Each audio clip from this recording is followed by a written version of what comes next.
How's it going, everybody? I'm Brooks, I'm Joe. and this is another episode of Cantina Reviews. Today we are talking about Shazam. A little delayed.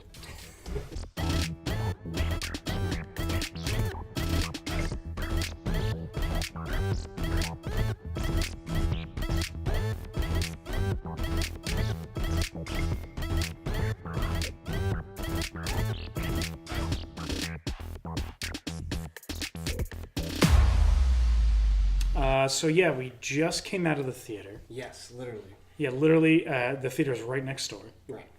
And we saw Shazam. We saw the Shazam, and we saw Shazam. Yes. Um, The latest DC EU movie? EU? Extended DC? Universe? Oh, is that what they're doing? Yeah, but it's unclear if this is still what it is. Oh, gotcha. Yeah. I mean, I'm not, the biggest fan of the new DC ones, as you've all seen. Yeah. But I'd say this is probably the better one. Yeah. That I liked a lot. I liked Wonder Woman a lot. I saw Aquaman. That was good. Mm-hmm. I enjoyed this quite a bit. Yeah, I just thought this one was, where they should be going with them. Yeah. I gave, a shit about the characters. As opposed to, just watching them, mindlessly fight something. Punch each other. Yeah. And then one of them dies, and it's I don't care. Right. And then I just bring them right back.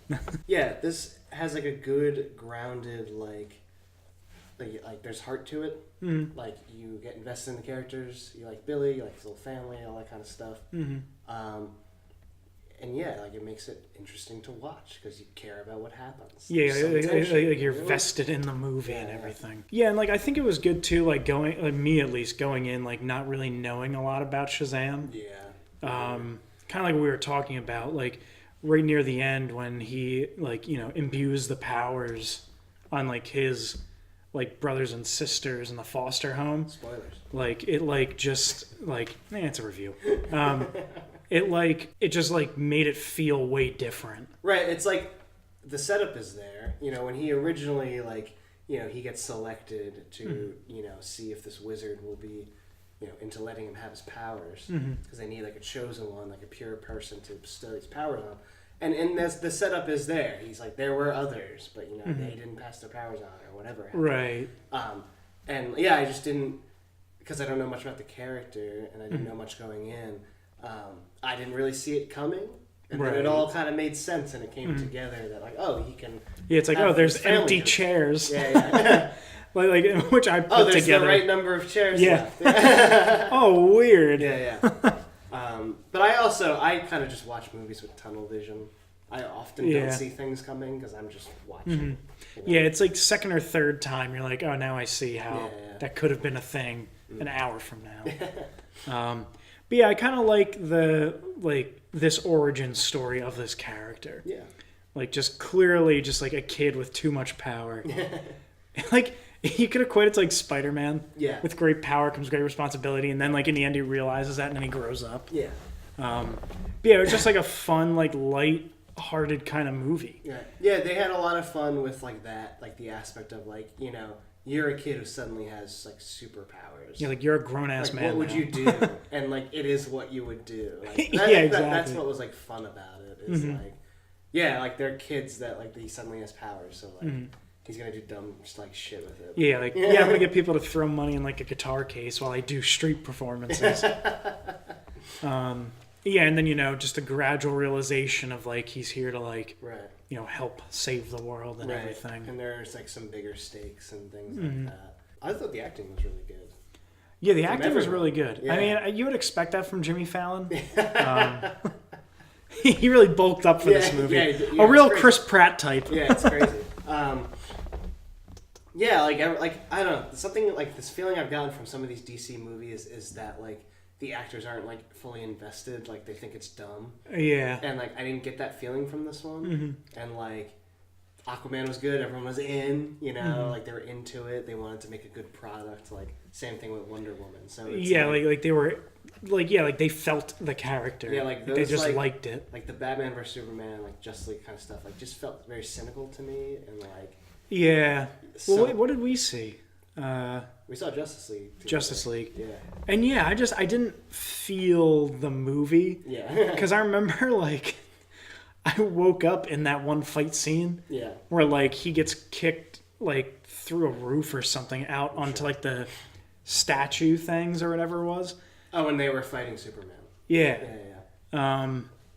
And I don't know. It's like kind of what you're saying. Like you could tell like the actors didn't like feel the like role. I don't know. Yeah. Like it just felt like they showed up and they did what they were told by the contract, and that was it. And like, you know, for instance, like, you know, for example, with this movie, like, you know, the villain was really well done. He was really like just like a good role. It kind of felt to me like a and like I really like those movies, but like it felt like a Sam Raimi Spider-Man villain.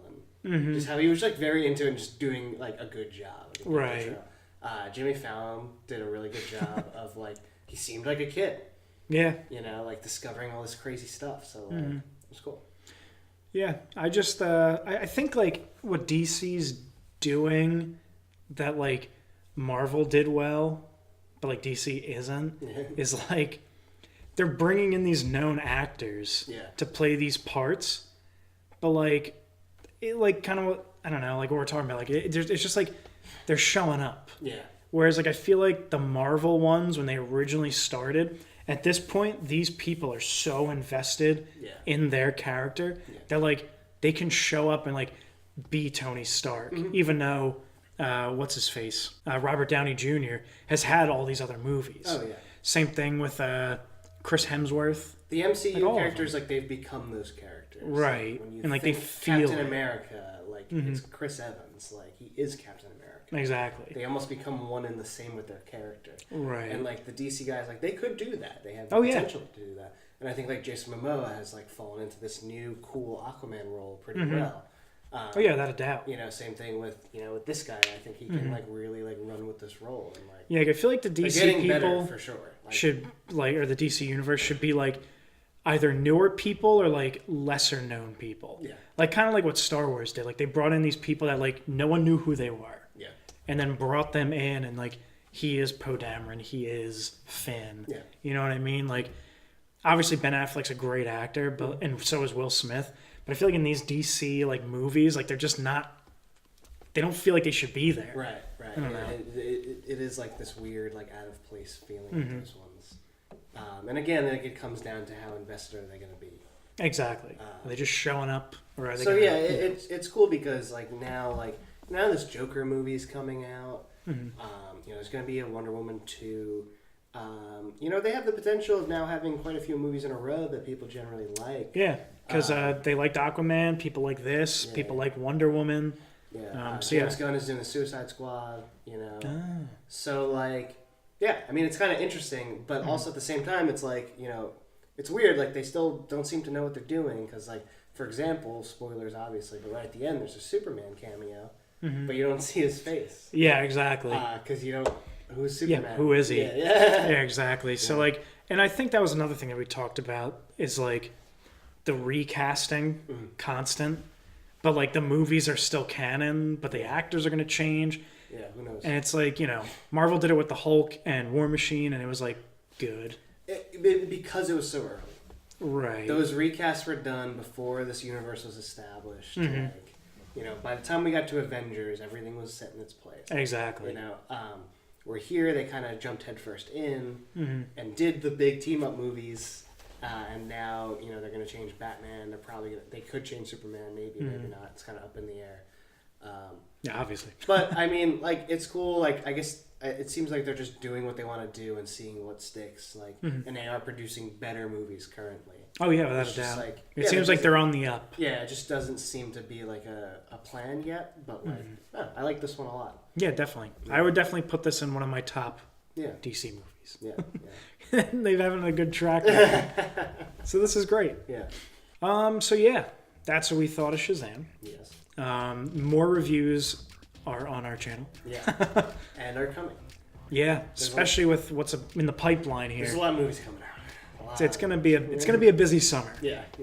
The theaters are gonna be making some money. Yes. Hopefully. So yeah, definitely look on our channel for other reviews, product reviews, things like that. Follow us on all the social medias. Yes. And then Yeah, we do have them. Believe it or not. Yeah. Once again, I'm Brooks. I'm Joe. And this has been another episode of Cantina Reviews.